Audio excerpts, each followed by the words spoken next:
నమో తస్స భగవతో అర్హతో సమ్మా సంబుద్ధస్స. ఈరోజు మనం జాతక కథల్లోని హరితచ జాతకం గురించి చెప్పుకుందాం. హరితచ అనేది ఒక తాపసుడి పేరు, అంటే బోధిసత్వుడిగా ఉన్నప్పుడు తపస్సు చేసుకునే ఆయన పేరు. ఇది భగవానుడు జేతవనంలో ఉన్నప్పుడు ఉద్రిక్తతకు లోనైన ఒకానొక భిక్షువు గురించి చెప్పింది. చక్కగా అలంకరించుకున్న ఒక స్త్రీని చూసిన వెంటనే ఓ భిక్షువు ఉద్రిక్తుడై, అంటే ఆ స్త్రీ గురించి ఆలోచిస్తూ గృహస్థుడిగా మారాలి అనుకున్నాడు. ఆ విషయం తెలిసి అతని గురువు ఎవరైతే ఉన్నారో ఆయన భిక్షువుని భగవానుడి వద్దకు తీసుకొని వచ్చాడు. అప్పుడు భగవానుడు అడుగుతాడు, భిక్షు, ఇది నిజమేనా? నీవు నిజంగానే ఉద్రిక్తకు లోనయ్యావా? ఆ మోహంలో పడిపోయావా? అంటే అవును బంతే, నిజమే అని ఆ భిక్షువు సమాధానం చెప్తాడు. ఎందుకని? బంతే, అందంగా అలంకరించుకున్న ఒక స్త్రీని చూసి దానివల్ల నా లోపల ఈ ఉద్రిక్తత అనేది మొదలైంది అని చెప్తాడు. అప్పుడు భగవానుడు, భిక్షు, కామం వల్ల మంచి గుణాలు నశిస్తాయి. కామం వల్ల కలిగేది అల్ప సుఖమే.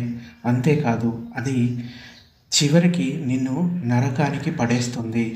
పూర్వం సుమేరు పర్వతంపై ఉండి పంచ అభిజ్ఞలు అష్ట సమాపత్తుల్ని సాధించిన తాపసులు కూడా తమ పూర్వ స్మృతులను వదులుకోలేక చివరికి ధ్యాన బలాన్ని కోల్పోయారు. మరి అలాంటిది ఇక నిన్ను ఎందుకని పీడించకుండా ఉంటుంది అని అక్కడున్న భిక్షువుల కోరికపై ఈ జాతక కథను భగవానుడు చెప్పడం జరిగింది. పూర్వం వారణాసిని బ్రహ్మదత్తుడు పాలించే రోజుల్లో బోధిసత్వుడు ఒక గ్రామంలో ఒక బ్రాహ్మణ కుటుంబంలో పుట్టాడు. అతని శరీర ఛాయ బంగారు వర్ణంగా బాగా మెరుస్తూ ఉండేది. అతనికి ఈ పేరు అందుకే పెట్టారు, హరితచ్చ కుమారుడు అని పేరు పెట్టారు. అతను 80 కోట్ల ధనానికి వారసుడు. హరితచ కుమారుడు పెరిగి పెద్దవాడయ్యాడు. తక్షశిలకు వెళ్ళి విద్యలన్నీ అభ్యసించాడు. తిరిగి వచ్చి కుటుంబ బాధ్యతలు చూసుకుంటూ ఉన్నాడు. కొన్నాళ్ళకి తల్లిదండ్రులు మరణించారు. ఒక రోజున అతడు తన ధనాన్ని మొత్తం, అంటే ధనరాశిని మొత్తం చూసి, ఇక్కడ ధనం మాత్రమే కనబడుతుంది, ఈ ధనాన్ని పెంపు చేసేవారు కనబడటం లేదు. ఎప్పుడో ఒకప్పుడు నేను కూడా చనిపోవాలి, నశించిపోవాలి కదా అని తన మనసులో ఇలా అనుకున్నాడు. మరణ భయంతో తన దగ్గర ఉన్న ధనాన్నంతా దానం చేశాడు. ఇంకా హిమాలయాలకు వెళ్ళిపోయాడు, ప్రవజ్య తీసుకున్నాడు. 7 రోజుల్లో పంచ అభిజ్ఞలని అష్ట సమాపత్తుల్ని పొందాడు. కందమూలాలు తింటూ ఆ అడవిలోనే ఎంతో కాలం అక్కడే గడిపాడు. ఒక రోజున ఉప్పు చింతపండుల కోసం పర్వత ప్రాంతాలు దిగి వారణాసికి చేరి అక్కడి రాజుగారి ఉద్యానవనంలో దిగాడు. మరునాడు భిక్షాటన కోసం నగరానికి వెళ్ళాడు. ఆ రాజవీధిలోకి వెళ్ళి రాజద్వారం దగ్గర ఆగాడు.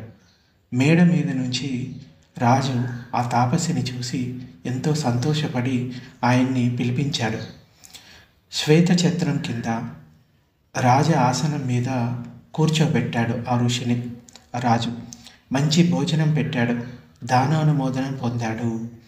అప్పుడు రాజుకి మరింత సంతోషం కలిగి, బంతే, తమరు ఎక్కడికి పోదలిచారు అని రాజు ఆ తాపసుని అడిగాడు. మహారాజా, ఈ వర్షాకాలంలో వర్షావాసం కోసం సరైన ప్రదేశం కోసం వెతుకుతున్నాను అన్నాడు తాపసి. అప్పుడు రాజు, బంతే, మా ఉద్యానవనంలో ఉండండి అని రాజు స్వయంగా తాపసిని రాజ ఉద్యానవనానికి తీసుకొని పోయాడు. అక్కడ పగటిపూట ఉండటానికి ఒక నివాసాన్ని, రాత్రివేళ ఉండటానికి మరో నివాసాన్ని నిర్మించి ఇచ్చాడు. బోధిసత్వుని సేవకు ఎల్లవేళలా సిద్ధంగా ఉండు అని అక్కడి తోటమాలికి కూడా ఆదేశించాడు రాజు. బోధిసత్వునికి నమస్కరించి రాజు తన మందిరానికి వెళ్ళిపోయాడు. అలా 12 ఏళ్ళు ఆ తాపసి అక్కడే ఉండిపోయాడు. ప్రతిరోజు రాజుగారు ఇచ్చే భోజనాన్ని స్వీకరిస్తూ ఉండేవాడు. రాజు కూడా ఎంతో భక్తితోటి, గౌరవంతో ఆ తాపసుని చూసుకునేవాడు. తానే స్వయంగా ప్రతిరోజు కూడా భోజనాన్ని సమర్పిస్తూ ఉండేవాడు. తను లేనప్పుడు ఆ ఆ రాణికి అలా చెప్పడం చేస్తూ ఉండేవాడు. ఒక రోజున ఆ రాజ్యంలోని ఒక మారుమూల ప్రాంతంలో రాజుకి వ్యతిరేకంగా తిరుగుబాటు మొదలైంది. ఆ ప్రాంతం అశాంతితో రగిలిపోతుంది. ఆ ప్రాంతానికి పోయి తిరుగుబాటును అణచి శాంతిని తిరిగి వర్ధిల్లజేయాలని రాజు సైన్యంతో బయలుదేరాడు. బయలుదేరే ముందు బోధిసత్వుని బాధ్యతలు తన పట్టపు రాణికి అప్పచెప్తూ, దేవి, వీరు మనకు పుణ్యక్షేత్రం, ఈ పుణ్యక్షేత్రం పట్ల అశ్రద్ధ చూపకు అని రాణికి ఆదేశించాడు. ఇక ఆనాటి నుండి ఆమె స్వయంగా తన చేతులతో బోధిసత్వునికి ఆహారాన్ని సమర్పిస్తూ ఉంది. ఒక రోజున ఆమె భోజనాన్ని సిద్ధం చేసి ఉంది. ఆ రోజున బోధిసత్వుడు సమయానికి రాలేదు. దానితో ఆమె పన్నీటి స్నానాలు చేసి మిలమిలలాడే పట్టు వస్త్రాలు ధరించింది. బోధిసత్వునికై ఎదురు చూస్తూ చల్లని గాలి కోసం తలుపులు తెరిచి ఒక ఆసనంపై కూర్చుంది. అంటే మరి పడుకునే బెడ్డులాగా కాదు, కూర్చునే కుర్చీలాగా కాదు, కొంచెం వాలుగా ఉండే ఆసనం అన్నమాట. ఆ సమయంలో బోధిసత్వుడు ఆకాశ మార్గాన వచ్చి తలుపు దగ్గర దిగాడు. తాపసి రాక గమనించి ఆమె గబాలున లేచింది. ఆ సమయంలో ఆమె పట్టు చీర బయట జారిపోయింది. ఆమె అందాలు బోధిసత్వుని కళ్ళకు తాకాయి, గట్టిగా కొట్టాయి. కోట్ల సంవత్సరాల నుండి అతనిలో అణిగి ఉన్న రాగక్లేశాలని తట్టి లేపాయి. అవి బుట్టలో నుండి బుస్సున లేచిన పాములాగా అతని మనసులో బయటికి వచ్చాయి. ఆ మనసులో ఈ ఏమంటారు కామప ఆలోచన రావడంతో అతడి ధ్యాన బలం అంతా మాయమైపోయింది. సతిని కోల్పోయాడు. తనను తాను అదుపు చేసుకోలేకపోయాడు. వెళ్ళి ఆమె చెయ్యి పట్టుకున్నాడు. జారిన పైటను కప్పాడు. ఆ తర్వాత ఆమెతో సంభోగించాడు. ఆ తర్వాత భోజనం చేసి ఉద్యానవనానికి వెళ్ళిపోయాడు. ఇక ఆనాటి నుండి ప్రతిరోజు అలానే చేస్తూ ఉన్నారు ఇద్దరు. ఈ విషయం అంతఃపురం నుండి ప్రాకి నగరం అంతా వ్యాపించింది. ఈ విషయం మంత్రులు రాజుకి వర్తమానం పంపారు. కానీ రాజు మాత్రం ఆ మాటలు నమ్మలేదు. అంటే బోధిసత్వుడి మీద అంత నమ్మకం, ఎవరు ఎన్ని చెప్పినా కానీ రాజు మాత్రం నమ్మలేదు. కొన్నాళ్ళకి అక్కడ తిరుగుబాటుని అణిచి శాంతిని నెలకొల్పాక రాజు తిరిగి వచ్చాడు. నగరాన్ని అంతా కలియ తిరిగి తన భవనానికి చేరుకున్నాడు. రాణి దగ్గరికి వెళ్ళి అడుగుతాడు, దేవి, హరిత తాపసితో లోకధర్మాన్ని నేర్పావా? అది నిజమేనా అని రాజు అడుగుతాడు. దేవా, నిజమే అని ఆమె నిజమే చెప్తుంది. రాజు ఆమె మాటలు కూడా నమ్మలేదు. బోధిసత్వుని అడిగి తెలుసుకోవాలని అనుకున్నాడు. ఉద్యానవనానికి వెళ్ళి తాపసికి నమస్కరించి ఒక పక్కన కూర్చున్నాడు. ఆయన్ని ప్రశ్నిస్తూ ఇలా పలికాడు, మునిహరిత, కామ మోహితుడు అయ్యనను మా మాటలింటిని ఓ మహాబ్రహ్మ. పొల్లు మాట కదా ప్రజలాడు మాట, నిక్కమగును సదా నీదు నడత. ఈ మాటలు విన్న బోధిసత్వుడు తనలో ఇలా ఆలోచించుకున్నాడు, నేను కామభోగిని కాను అని చెప్తే రాజు నా మాటలు నమ్ముతాడు. కానీ సత్యం కంటే గొప్పది ఈ లోకంలో మరొకటి లేదు. ఎవరు సత్యాన్ని పాటించరో వారు బోధి వృక్షం క్రింద చేరి సంబోధిని పొందలేరు. కాబట్టి నేను సత్యాన్నే పలకాలి అని బోధిసత్వుడు నిశ్చయించుకున్నాడు. బోధిసత్వులు కూడా అప్పుడప్పుడు హింస, దొంగతనం, వ్యభిచారం, మద్యపానం చేస్తూనే ఉంటారు. కానీ అనర్థాలను తెచ్చే అబద్ధాన్ని మాత్రం పలకరు. వాళ్ళు ఎప్పుడు అబద్ధం మాత్రం చెప్పరు బోధిసత్వులు. కాబట్టి బోధిసత్వుడు సత్యాన్నే పలుకుతూ ఇలా చెప్పాడు, పొల్లు కాదు రాజా ప్రజలాడు మాట, నీవు విన్నదెల్లా నిక్కమెను. ధర్మ మార్గం మీడి దారి తప్పుకుంటే కామభోగమందు కూలబడితి.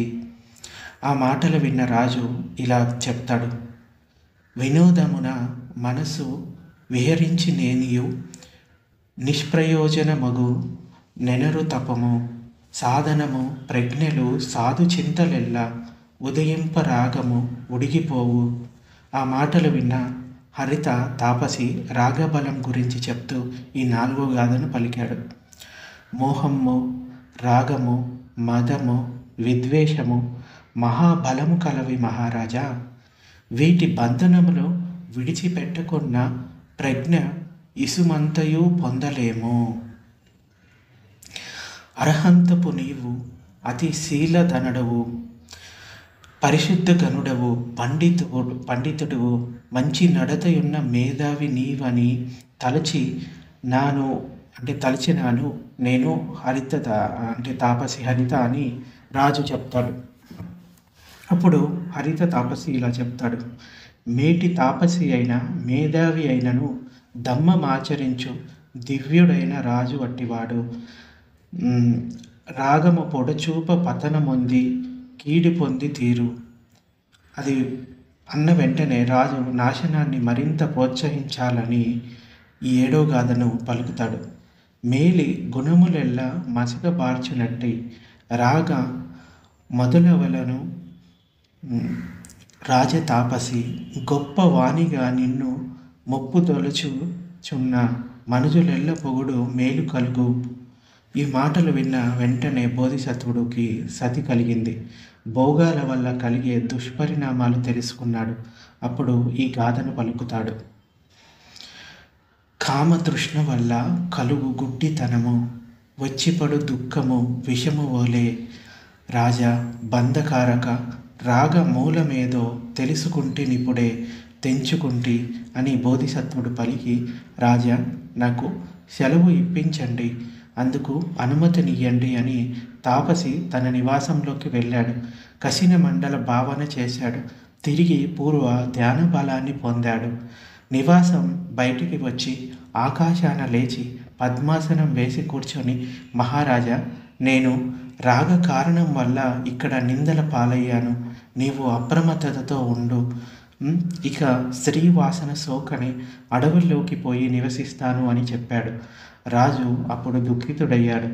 ఆ తాపసి హిమాలయాలకు పోయి అపరిహీన ధ్యానంలో మునిగి చివరికి బ్రహ్మలోకం చేరాడు.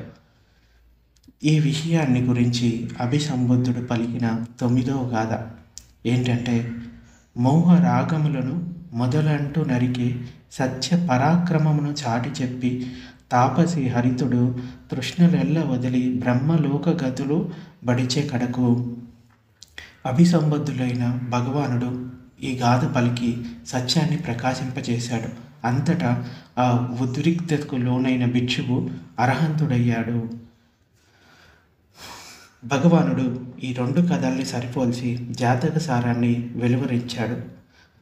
ఆనాటి రాజే నేటి ఆనందుడు, ఇక నాటి తాపసి బోధిసత్వుడు నేనే అని చెప్తాడు. ఈ విధంగా కొన్నిసార్లు మన లోపల అట్టడుగున దాగి ఉన్న క్లేశాలు చాలా ఉంటాయి. అవి నిద్రించి ఉంటాయి. సో అవి రాగానికి సంబంధించి అయి ఉండొచ్చు, ద్వేషానికి సంబంధించి అయి ఉండొచ్చు, మోహానికి సంబంధించి అయి ఉండొచ్చు.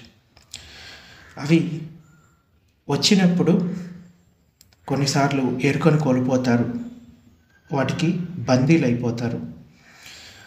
ఎన్నో జన్మల తపస్సులు చేసిన బోధిసత్వుడే కొన్నిసార్లు మోహంలో పడిపోయాడు అంటే మామూలు వ్యక్తుల సంగతి ఇంకా చెప్పేది ఏముంది.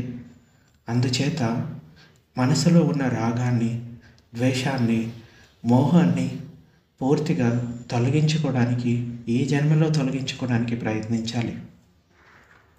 ఇది ఈరోజు ప్రవచనం. ఏమైనా సందేహాలు ఉంటే అడగవచ్చు.